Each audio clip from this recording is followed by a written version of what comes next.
लूका रचित सुसमाचार 10वां अध्याय।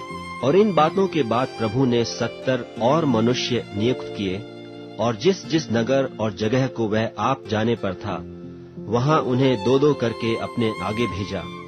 और उसने उनसे कहा, पक्के खेत बहुत हैं, परंतु मजदूर थोड़े हैं। इसलिए खेत के स्वामी से विनती करो कि वह अपने खेत काटने को मजदूर भेज दे।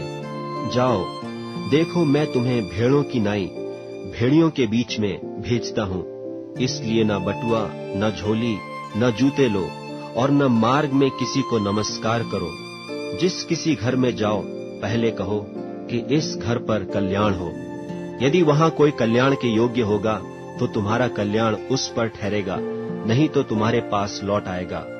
उसी घर में रहो, और जो कुछ उनसे मिले वही खाओ पियो, क्योंकि मजदूर को अपनी मजदूरी मिलनी चाहिए।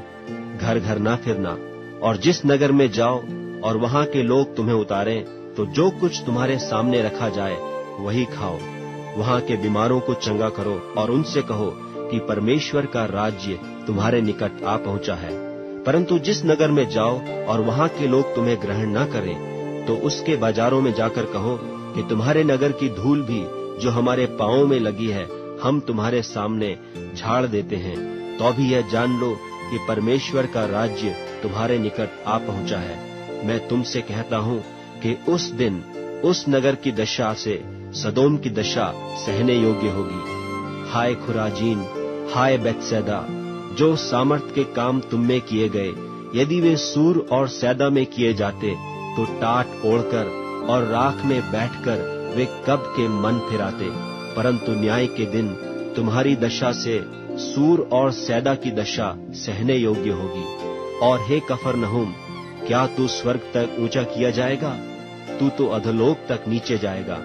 जो तुम्हारी सुनता है वह मेरी सुनता है, और जो तुम्हें तुच्छ जानता है वह मुझे तुच्छ जानता है, और जो मुझे तुच्छ जानता है वह मेरे भेजने वाले को तुच्छ जानता है। वे 70 आनंद से फिर आकर कहने लगे, हे प्रभु, तेरे नाम से दुष्टात्मा भी हमारे वश में है। उसने उनसे कहा, मैं शैतान को बिजली की नाई स्वर्ग से गिरा हुआ देख रहा था। देखो, मैंने तुम्हें सांपों और बिच्छुओं को रौंदने का और शत्रु की सारी सामर्थ पर अधिकार दिया है, और किसी वस्तु से तुम्हें कुछ हानि न होगी। तो भी इससे आनंदित मत हो कि आत्मा तुम्हारे वश में है, परंतु इससे आनंदित हो कि तुम्हारे नाम स्वर्ग पर लिखे हैं। उसी घड़ी वह पवित्र आत्मा में होकर आनंद से भर गया और कहा, हे पिता, स्वर्ग और पृथ्वी के प्रभु, मैं तेरा धन्यवाद करता हूँ कि तूने इन बातों को ज्ञानियों और समझदारों से छिपा रखा और बालकों पर प्रकट किया। हाँ हे पिता, क्योंकि तुझे यही अच्छा लगा। मेरे पिता ने मुझे सब कुछ सौंप दिया है, और कोई नहीं जानता कि पुत्र कौन है, केवल पिता, और पिता कौन है यह भी कोई नहीं जानता, केवल पुत्र के, और वह जिस पर पुत्र उसे प्रकट करना चाहे। और चेलों की ओर फिरकर निराले में कहा, धन्य है वे आंखें जो ये बातें जो तुम देखते हो देखती हैं। क्योंकि मैं तुमसे कहता हूँ कि बहुत से भविष्यद्वक्ताओं और राजाओं ने चाहा कि जो बातें तुम देखते हो देखें, पर न देखीं, और जो बातें तुम सुनते हो सुने, पर न सुनी। और देखो, एक व्यवस्थापक उठा और यह कहकर उसकी परीक्षा करने लगा कि हे गुरु, अनंत जीवन का वारिस होने के लिए मैं क्या करूं? उसने उससे कहा कि व्यवस्था में क्या लिखा है, तू कैसे पढ़ता है? उसने उत्तर दिया कि तू प्रभु अपने परमेश्वर से अपने सारे मन और अपने सारे प्राण और अपनी सारी शक्ति और अपनी सारी बुद्धि के साथ प्रेम रख, और अपने पड़ोसी से अपने समान प्रेम रख। उसने उससे कहा, तूने ठीक उत्तर दिया, यही कर, तो तू जीवित रहेगा। परंतु उसने अपनी तई धर्मी ठहराने की इच्छा से यीशु से पूछा, तो मेरा पड़ोसी कौन है? यीशु ने उत्तर दिया कि एक मनुष्य यरूशलेम से यरीहो को जा रहा था कि डाकुओं ने घेर कर उसके कपड़े उतार लिए और मार पीट कर उसे अधमुआ छोड़कर चले गए। और ऐसा हुआ कि उसी मार्ग से एक याजक जा रहा था, परंतु उसे देख के कतरा कर चला गया। इसी रीति से एक लेवी उस जगह पर आया, वह भी उसे देख के कतरा कर चला गया।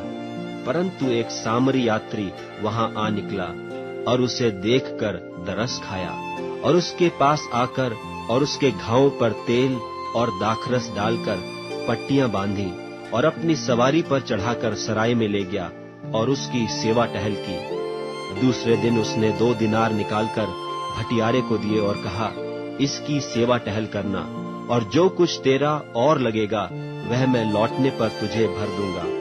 अब तेरी समझ में जो डाकुओं में घिर गया था, इन तीनों में से उसका पड़ोसी कौन ठहरा? उसने कहा, वही जिसने उस पर तरस खाया। यीशु ने उससे कहा, जा, तू भी ऐसा ही कर। फिर जब वे जा रहे थे तो वह एक गांव में गया और मार्था नाम एक स्त्री ने उसे अपने घर में उतारा, और मरियम नाम उसकी एक बहन थी। वह प्रभु के पांवों के पास बैठकर उसका वचन सुनती थी। पर मार्था सेवा करते करते घबरा गई और उसके पास आकर कहने लगी, हे प्रभु, क्या तुझे कुछ भी सोच नहीं कि मेरी बहन ने मुझे सेवा करने के लिए अकेली ही छोड़ दिया है? सो उससे कह कि मेरी सहायता करे। प्रभु ने उसे उत्तर दिया, मार्था, हे मार्था, तू बहुत बातों के लिए चिंता करती और घबराती है, परंतु एक बात अवश्य है, और उस उत्तम भाग को मरियम ने चुन लिया है, जो उससे छीना न जाएगा।